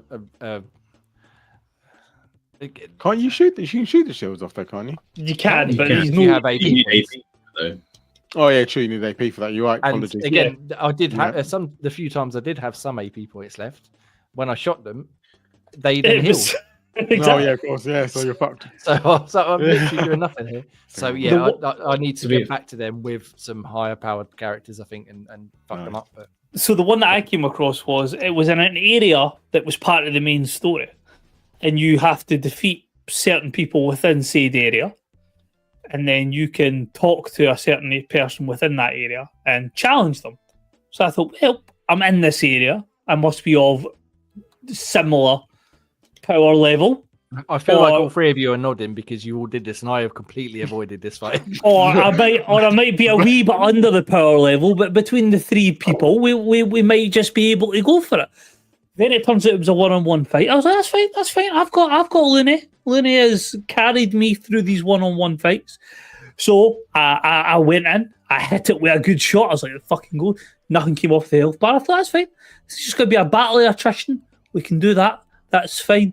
Fucking one-shot. I was like, okay, right. I'll come back to you. Yeah, the exact This same was a thing. mistake. Are we talking about the same person then? Yeah, I the think exact so, same yes. thing. I was like, In the village. no, thank you. Yeah. In the village, yes. I was like, Yeah. no, thank you. You're not quite who I want to be facing at the moment. Yeah. The exact same thing. For I got this. I haven't got this. I've not got this. Mistakes were made. Chief. So, but again, like you were saying, if you're not good enough, but like if you're lucky enough and good enough, and everything's on your side, you could theoretically get through that fight just by parrying and dodging. Yeah, everything. that's what I mean. I You thought won't it may take be any a damage wee at all. war of attrition. Yeah. If I can hit my parries, that'll be fine. But like I missed one parry, and it was like, oh, okay. Done.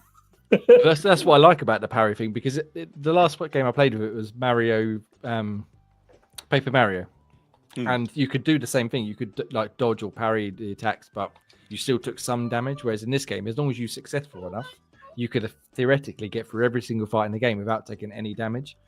You'd be fucking You fucking well done it, yeah. yeah, you in theory, it's possible. And that's what appealed to me. It's not that you take reduced damage. It's not that you take, they'll hit you anyway and still damage you, but you're going to die, but you did successful. Well done. It's like, no, actually, you didn't fucking touch me, Sunshine, because I am a fucking legend. And I mean, not to sound left, right, and center. Not to try and throw you a wee curveball here, Jay, but in Elden Ring, if you perfect parry, you don't take any damage either. That appeals to me slightly more than Elden Ring did beforehand. Not enough to make me play it though. The rest of it is. Yeah. It's also got a very good soundtrack. It has a very good soundtrack. The Elden Ring soundtrack's very good as well, yeah.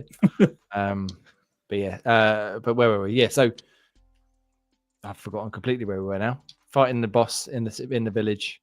That you didn't do. That I didn't do because I knew I would stand no fucking chance. So You've not got big enough cojones. Up until then, the mimes have been kicking my ass. So I was like, I'm gonna fight you as well. I thought one mime got, like I say, just about obliterated, and thought, I am fleeing, I am stealing the little treasure that's behind you, and I am out the fucking door. Oh, yeah. I'm going to go back to the first mime I found, which I think is the second mime. Yes, that was the one. That was the one I challenged, and I am going to fuck him up this time when I get back to him because he completely wiped the floor with me the right, first you time. I was like, can't down here. But even then, that wasn't enough to put me off of playing a game, which in other games, in the past, it would have been. But yeah, the soundtrack's incredible. The game, the combat's incredible. The exploration I enjoyed quite a lot as well because it's fairly linear, like we were saying. But like Ray was saying, there's still enough sort of scope for exploration that you're not necessarily just following a corridor. There's lots of little side rooms and side battles to find and hidden items to collect and stuff like that. There was a few areas where I could see something in the sort of hidden up on a cliff somewhere, but I couldn't quite figure out how to get there. So I'm sure, if I get back to that point in New Game Plus, maybe something else will open, or maybe I'll just spot a pathway I didn't spot the first time. But yeah, I liked exploring. I like being back at the camp, like you were saying, having chats with your friends. Go have a chat with everybody, and again, not three spoiling, people you can talk to. not spoiling anything, any way, shape, or form. But every time you get a chance to talk to them because it's well worth it by the end of the game. I did that. I always do that. Yeah. I know, the old gaming tavern trope perhaps is that I like to talk to everybody, but yeah, it's well worth your time talking to everybody, especially as you get further through the game. More to the point, you will come to discover. The very first time you speak to them, achievement and achievements. It's an optional achievement, as in you spoke to somebody. Oh, you didn't have to do that, but you done it anyway. It's well worth doing. Right, we've been going obviously a long time on Clair. I could talk for fucking ages, but I'm wary that I don't want to ruin anything that's upcoming for you guys to get I'm not into, so- wary of the fact about spoilers and shit. I'm wary of the fact that I want to get back to fucking playing it. Well, I don't need sleep. I am wary because obviously I know. I need more Necrons. I don't wish to ruin anything. So let's just have a quick final round off, I guess, between us. I'm going to go to Ross first. Obviously, looking forward to playing some more of the game. Yes. Do you think this is going to have an opportunity to top your list or be high up on your list at the very least for the end of the year? Or do you expect there's going to be a few other things that are going to knock it down a peg? My affiliations to bigger games, Assassin's Creed, and the fact that Borderlands is coming out this year, and we also have GTA, are all going to be in my list because of the sheer size of the games. Are any of those games going to have as big an impact on me as this one has? I can quite confidently say no. So if this isn't the first game on my list, it's only because of I'm invested in the series of the other games, but this will be second, at least, if not still steaming away in first. I think that the surprise aspect is partly what got it up for me, but yes, it's going to take a fucking special video game to beat this. I think it's especially the fact that I am so dead set against turn-based combat, and it has completely engrossed me, even including that, shows just how special a game this is. That special, I think, is the right word, because it is just, like I said earlier on, it's one of those games that just, I started playing it expecting to be like, well, I'll play it and I'll review it for the site and see what it's like. And then the next thing I know, I don't want to put it down. I don't want to stop playing it. I don't want to play anything else I've got lined up. I've got a few other games on the backlog I need to get to write up about. And I'm like, nope, I'm not interested. I just want to play this game because it's tremendous. I played it on PC. I played a little bit on the cloud. I played it's just any chance I got to play. I was like, yeah, I'm playing some more of this fucking video game now, please. Okay, right. So Ross is fairly high on it. Graham, I get the suspicion that you're not quite as high as everybody else, perhaps. No, because I'm a massive fan of RPGs, and this is definitely ticking a lot of the boxes. I'm digging it. I want to see it through to the end. There's not many games I actually do manage to find a way to get to the end, but I'm keen to see this one through to the end. It's definitely going to be on the list in the sort of top 5, I can imagine. It's that good. On that point that you were saying, like getting to the end, it's a fairly short game as well. In 30 hours I've seen. I beat it in 24 and a bit hours, but yeah, 30 hours they say for the main game, and then there's a lot of optional stuff, like I was saying, towards the end, which is the really hard fights, which they reckon will add another 30 hours. So I was going to say 60 hours is what I've seen for 100%. But yeah, like I said, I got through it in 24 hours. I could have quite easily stretched it out, but I wanted to get it done so I could write about it. And I think on this second playthrough, I'm going to slowly work my way through. It's going to easily double that, if not more than that. So that's another positive for it. It's not a game you got to spend 150 hours to get the most out of. You can get it through in a couple of weeks, probably, or a couple of days, probably, if you're committed enough.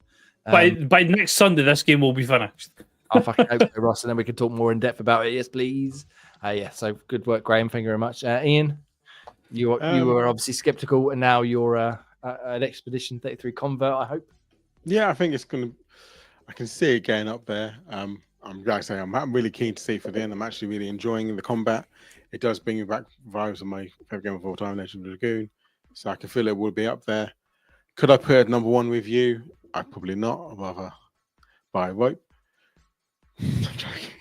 Outrageous. Outrageous. I think it's going to be up there because I'm really enjoying the storyline. I'm really enjoying the combat. I'm really enjoying the surprise in the music. Everything is ticking all its boxes for me. So I can see it, unless something like blows out the wall that's coming up. I can see it easily being top 3, top 5. Nice. So I was just thinking about this earlier on in terms of game of the year and stuff. Obviously, like Ross said, we've got GTA coming out. There's some other big hitters still to come, but currently my 2 front runners are Expedition 33 and Eternal Strands, both of which are the first games from brand new studios made up of like industry veterans. I'm like, fucking, we need some more first time studios, please. We're gonna fucking bring more games out. we need to see what else you can do. Need to give them more chances. You're right. Like Yeah. I was literally not even going to bother starting this game until you kept on about it because I was about to start stuff at midnight and I hadn't even got that installed. Haven't even touched it yet.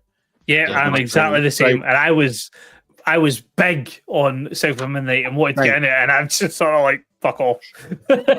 I don't care about the Bayou. I care about the Expedition. I care about the Fate of Luminia. I care about the Paintress and why everything's went tits up with the world. Fuck off.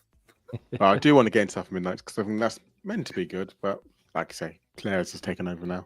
Even Assassin's Creed, I've probably halfway through the game, maybe 3/4 way through the game. I've been that off as well. I haven't gone back to it because Claire's taken over. But I will think let's get one game completed. So I think Clair will go first, and then once I'm done Clair, I'll go back to Assassin's Creed, and then maybe start South of Midnight.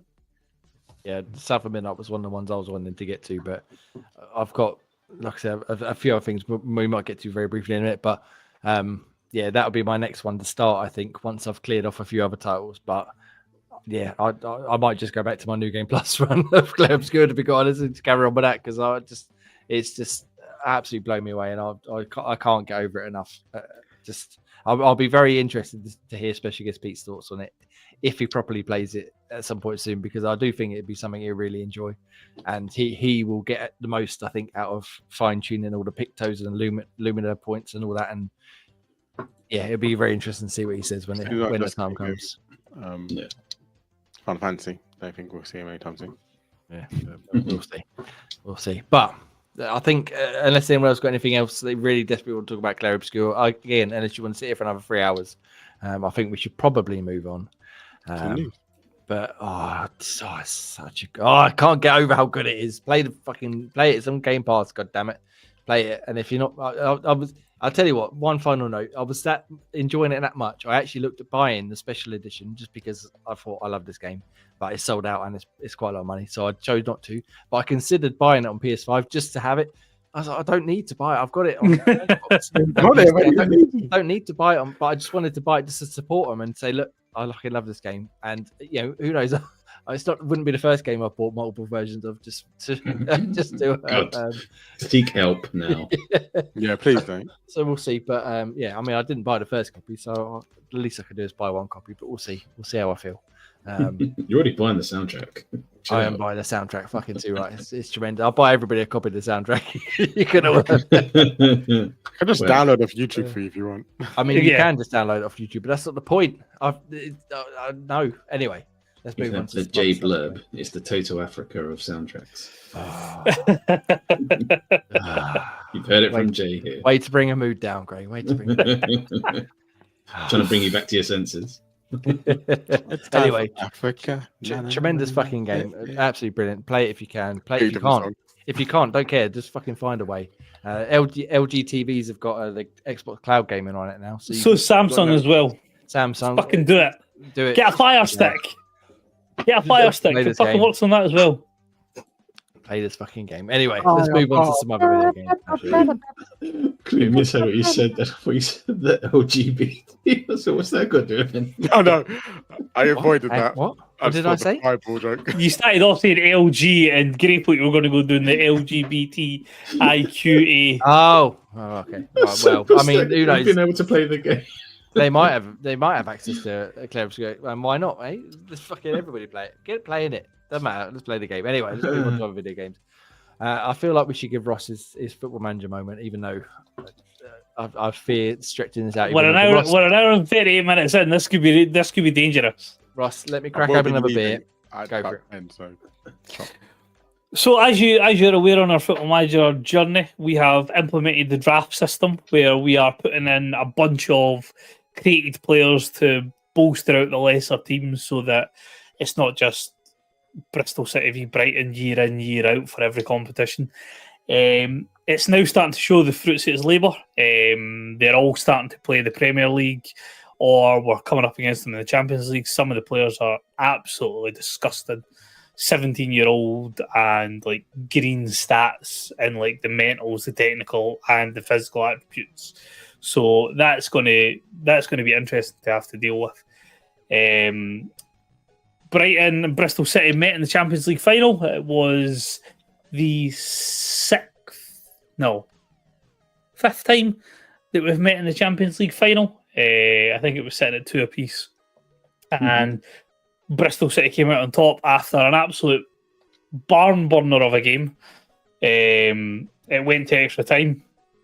It was very near a last minute equaliser by Bristol City. Took it into extra time. They scored quite quickly into extra time. One of my lads got sent off, so it was an uphill task. There was no Istanbul miracle for the goals, and Bristol City seen that out. That's prompted a bit of a rethink for Brighton. We've decided that what we were doing was not working, so we have went through a complete rebuild of the squad. We've got rid of all the senior players, and we have basically bolstered our squad with youngsters that we have big upsides in, and have decided that that's our way forward. So we're playing players between 19 and 22, build them up so that we've got a nice core going through the game.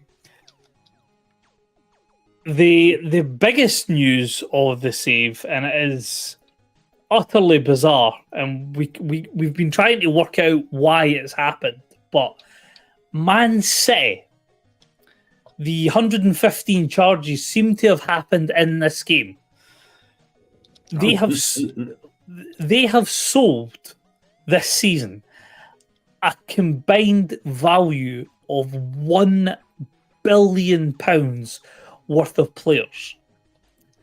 If you go into their if you go into their full squad, they have 15 players that are real players, as in like not the grayed out generated players from the game because to try and fill out the squad size.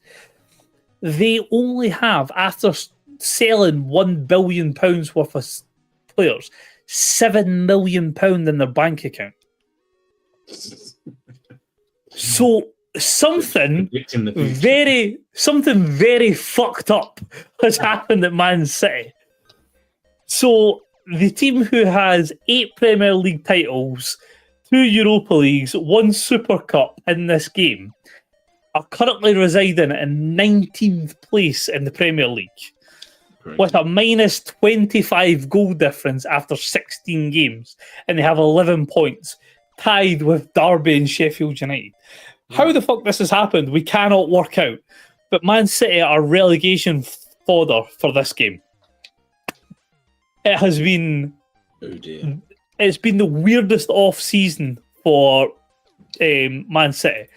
But it is now starting to get to the point where the draft picks and just accumulation of money has really starting to kick into the game. So the top 4 in the league table is Bristol City and Brighton are up there.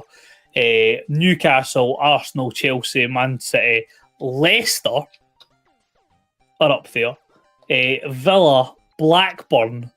You've got Liverpool down in 10th, Tottenham in 11th. Tottenham escaped relegation last season by 4 points or something. Outrageous. So yeah, it's there's a lot of changes in regards to the hierarchy of the game. We've just recently added in new leagues. So I think we started off having England, Germany, and Spain, or the 3 leagues that we had loaded up. We've now just added in France, Italy, Holland, Portugal, and Scotland have now all been added into the game. So because of the draft, and we are sending these players to the other teams in, like the big teams in Europe, the Premier League, and we're not allowed to sign them, it was making it nigh on impossible for us to get the next generation of players coming through, because the leagues to come in. Yeah, we only had X amount of leagues to generate the next generation of players. So we were like, we're going to get to the point where we're going to fuck ourselves over here. So we introduced all these new leagues, and we've already seen like massive players coming in for Holland, Portugal. So obviously that'll keep the players that we've got access to flowing while we're doing these drafts. But the last draft we did, we put I think it was 200 players into the game. So I think it was like 2 players each to the Premier League. So that was every team getting an extra 2 players on top of everything we had already established. Plus, they were then going out to the European leagues as well. So, like the games now, there's Real Madrid have 6 players that they've got through the draft, which are all potential ability of 189 and above. So they're only 17, 18-year-old. They're going to become problems going forward. A couple of them are already beyond ridiculous. They've got a boy, I think it's Daniel Yaboa, his name is, and he's Is he thunderstruck by any chance? I mean, given the fact that Tony Yaboa was renowned for his thunderstruck goals, it could very well be. Yeah, it's slightly different spelling of the surname, but it's still the Yaboa name, and he's got the Yaboa scoring gene as well because he's tearing up La Liga. And I drew them in the group stage of the Champions League this year, and they bet me at home, and I bet them away from home. But Yaboa wasn't playing, so that might have something to do with it.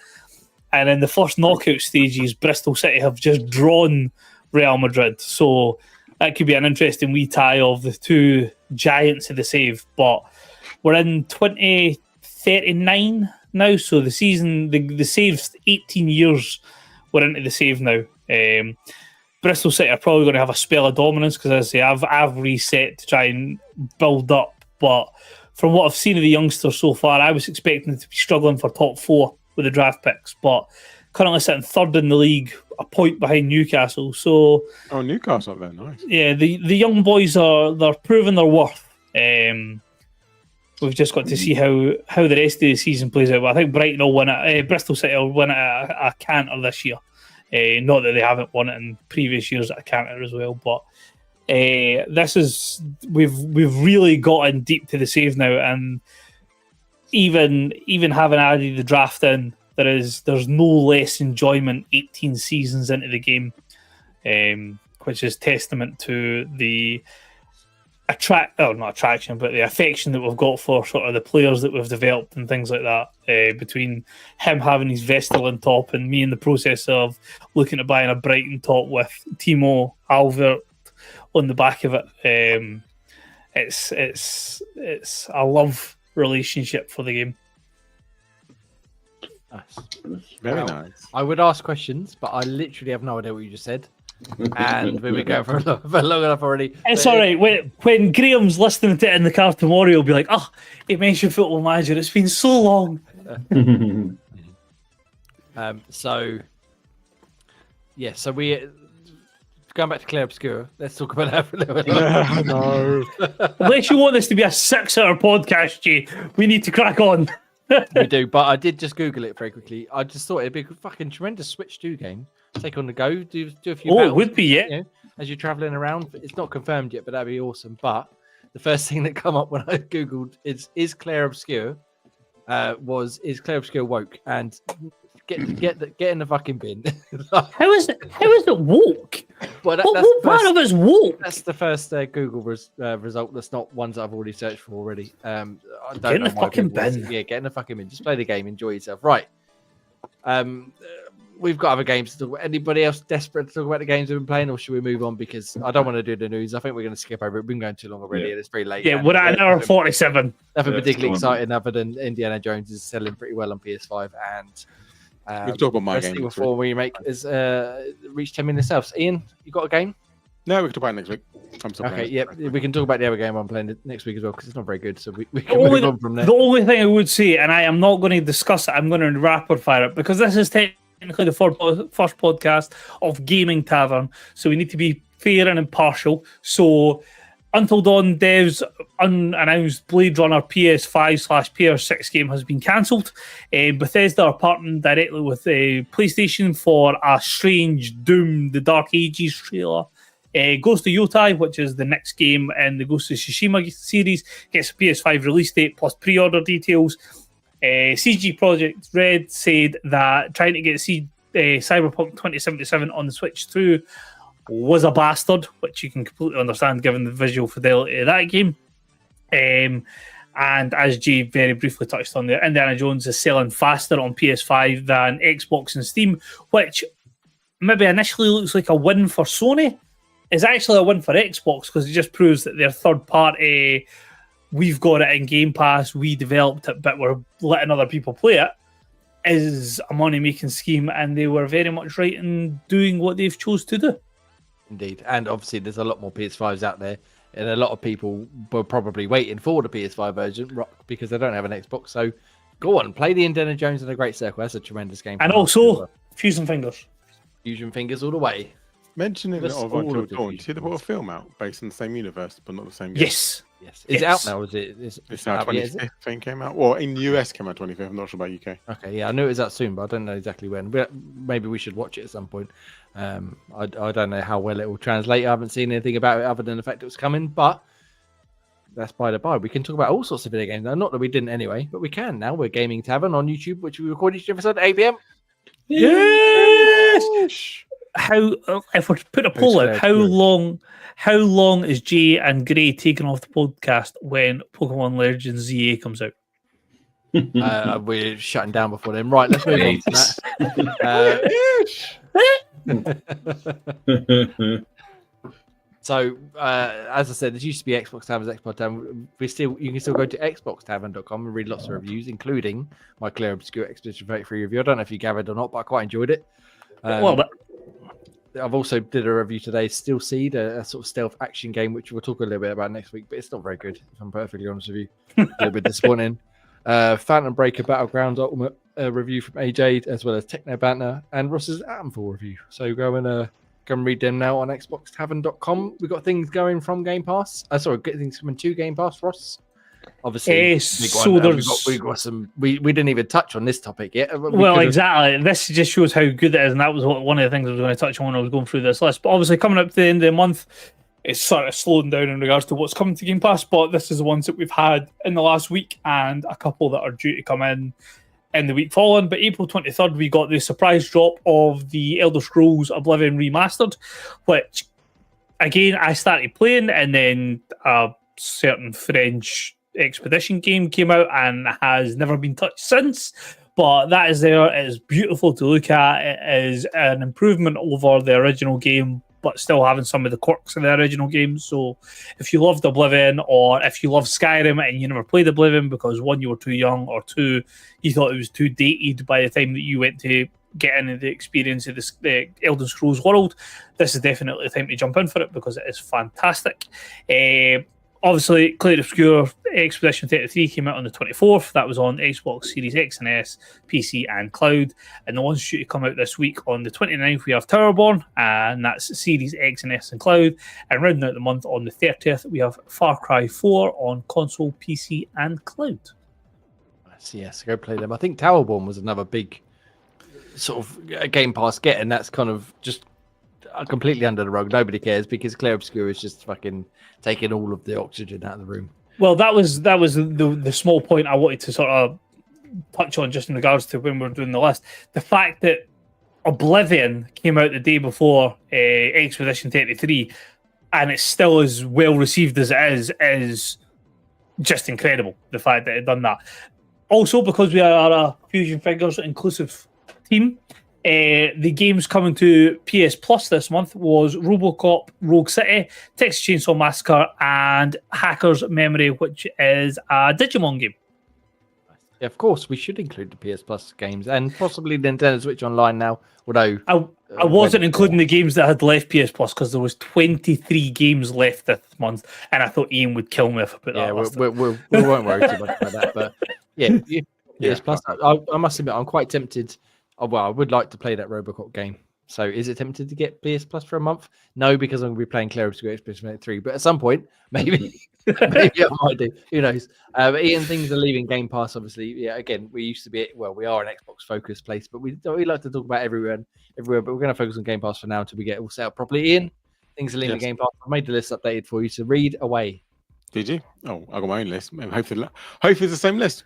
Have a Nice Death, Cone Out to Brum, Sniper Elite 5, The Last Case of Benedict Fox, Definitive Edition, The Rewinder, and Thirsty Suitors.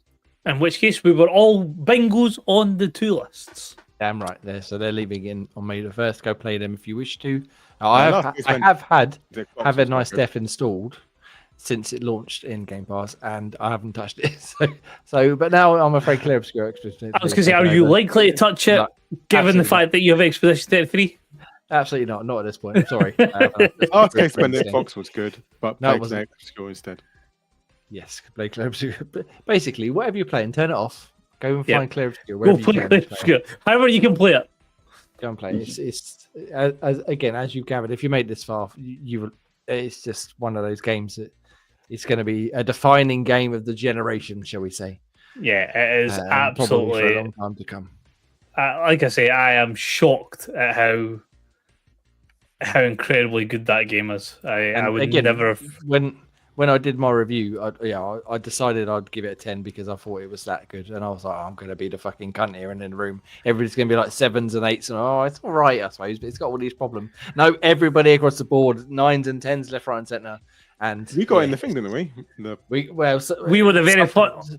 We were the very first review when you click in reviews for Metacritic. Xbox Tavern was right at the very. Obviously, it's filtered by score, so we would be near the top. But when I went into the page, Xbox Tavern was the top. And not that I'm doing any unceremonious plugs because we're later on in the show, but using our affiliate like on CD Keys, you can now pick up Expedition 33 if you don't have Game Pass for $33.99 on the Xbox, or if you want the Big Daddy Deluxe Edition, you can pick that up for.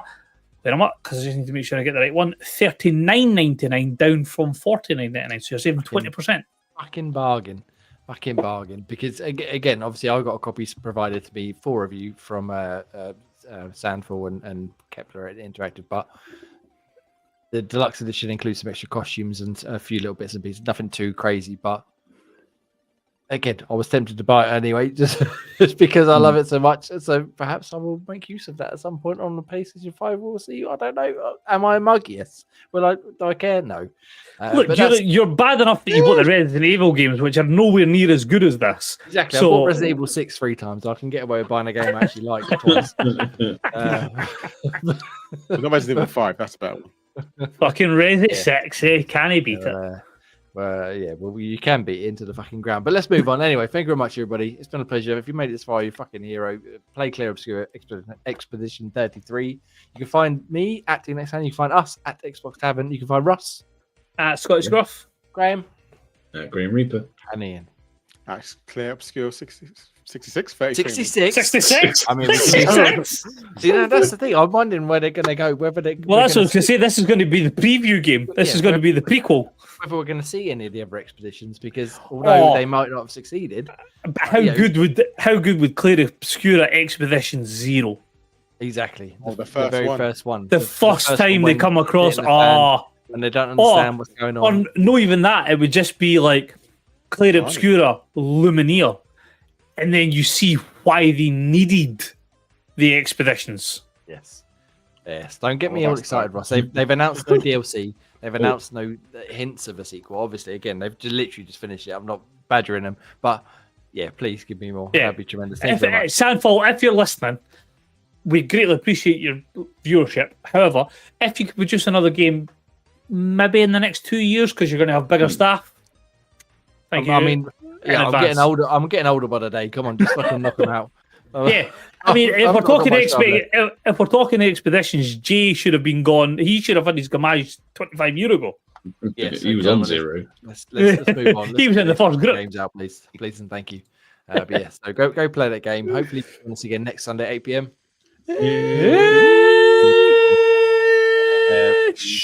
Possibly Project Game Pass, but probably not, because we'll be talking about Clair Obscur Expedition 33 more, I imagine. I've got nothing else to Are say. you in Holland again?